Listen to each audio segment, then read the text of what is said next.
భద్రాద్రి కొత్తగూడెం జిల్లాలో గోదావరి ఉధృతి కొనసాగుతోంది. భద్రాచలం వద్ద గోదావరి నీటి మట్టం నిలకడగా కొనసాగుతుండగా భారీ ఎత్తున వరద నీటికి ఏవైతే ఉన్నాయో వాటిని దిగువకు విడుదల చేస్తున్న పరిస్థితి. వరద ప్రభావంతో పలు ప్రాంతాలు రాకపోకలు నిలిచిపోయాయి.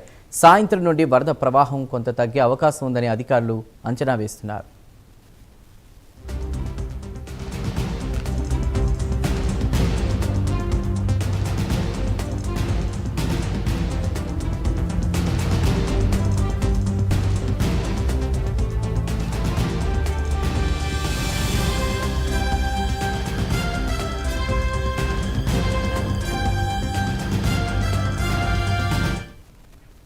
భద్రాద్రి కొత్తగూడెం జిల్లాలో గోదావరి ఉధృతి కొనసాగుతోంది. భద్రాచలం వద్ద గోదావరి నీటి మట్టం నిలకడగా కొనసాగుతూ ఉండగా భారీ ఎత్తున వరద నీటిని దిగువకు విడుదల చేస్తున్న పరిస్థితి.